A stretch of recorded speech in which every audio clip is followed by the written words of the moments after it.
Hayley, well, you're just about to settle on Eton, as we've just been around there and had a look at that. And from there, we've been able to leapfrog you into a new property in Melbourne that I was very fortunate enough to be told about before it actually went to market.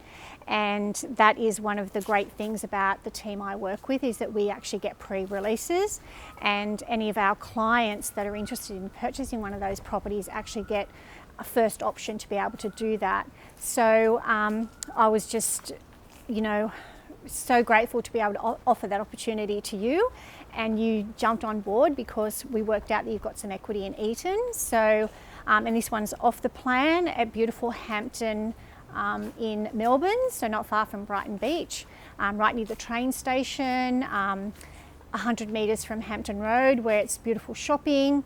So I think it'll be a really good investment again for you. So just talk about that process and how you felt when I gave you that call, and did you feel confident? Just talk us through that little process. Yeah, so I was extremely grateful to get that call.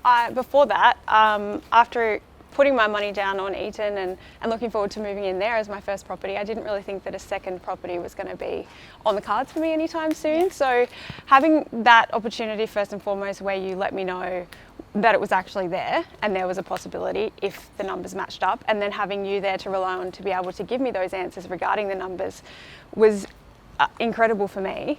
So I did just take that leap. I think it was really good for me to have you as a guide who's done this before, so I was able to have the confidence to kind of pick up the phone again and say, yeah, I've thought about it. And I think it was within 24 hours that I'd made that decision. Absolutely, yeah, it was. So that whole process for me was really great, because I didn't really have to do too much. You made it very easy. It was pretty flawless. I was a little bit hesitant going into a property that was out of state, and then with your contacts you were able to help me with that. So a property in Victoria, I wasn't sure what I was going to do with regards to solicitors, and you had someone in mind that you were able to help with. That whole process was easier than I think I ever imagined it could be. So kind of jumping into that second property was just as easy as going into the first. Yeah. And I'm really excited for what the future might bring. Yeah, absolutely. And that brings us into the future. I mean, that's very, very important to you and to a lot of us, about securing that financial future for us, because, we don't know what's going to be around for us in 20 years' time, in regards to whether there'll still be pensions or things like that. I don't imagine that there will be, but I don't know that. And so I think it's really important that young ones actually start concentrating on thinking about their future and what it is that they can do right now that can help them actually, start putting steps in place so that when they get to that time when they want to retire. Now, that just because it says you've got to be 67 or whatever that age is, doesn't mean you have to retire then. If you start getting some really good investments and they will start working for you. If you're earning the money that you want to earn when you're 40, there's no reason why you can't retire then if you want to. And that's what I'm very excited about for you, because, as I've said to you a number of times, you've gotten in the market so early.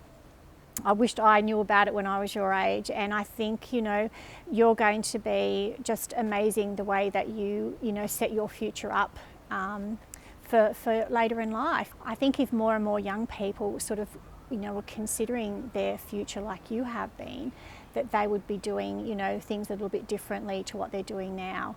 I mean, it's so easy to tap and go and spend money and not realise how much you're spending. And I think it's really important if perhaps they sort of, go back to the days when you put your cash in your pocket and that's what you had to spend for the week, and make sure that you are doing something for savings. I can remember many, many years ago I read something where it said, save first and spend what's left, because if you spend first, there's nothing to save because there's never anything left. So I think that was always something that stuck in my mind. Is there anything that you would like to share with anybody out there who hasn't even purchased their first investment property? Yeah, I think start as young as possible. Yeah. If I'm going to be really honest, if I'd met you 5 years ago, Claire, I think I would have been in the market already. I think I'd have multiple properties. I think your guidance has been just so positive for me, and you've made me feel so at ease through the whole process, and that's been really important. If I didn't trust you as much as I did we wouldn't be here. So thank you for that. My pleasure. Tips for young people, just like you said, people have the capabilities now to do Afterpay and to do Apple Pay, and I think people need to give themselves that visibility of what they're actually doing with their money and realise that you can do something really big, Yes. and all of those little things really add up. Yeah. And I think if I didn't get to a place in my life where I was a little bit disciplined and I decided on what I wanted, then I would still be in a bit of debt and I still wouldn't have what I've been able to do now. Yeah, so that's been really important for me, and I would say that to young people as well. Yeah.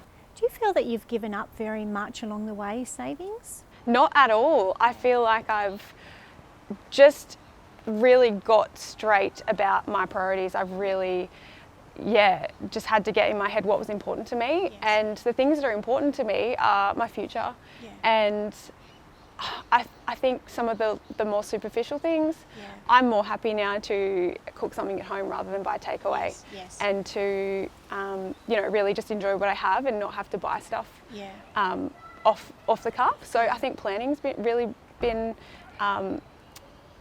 just an integral part of me getting my savings together and being able to be where I can be right now. Yeah, fantastic. Yeah. Because sometimes people think to have something, a bit better, they've got to give up something, and that's not always the case. They can just rejig a few things and just change their thinking. I think, that's all they need to do sometimes. It hasn't got to be great big things, that can make a difference in their life. Definitely, I haven't felt like I've had to sacrifice anything to get where I am. Yeah. And I think if I had have, I probably wouldn't be here. Yeah. So getting your priorities right is really important. Yeah, that's fantastic. Thanks, Hayley. It's okay, thank you.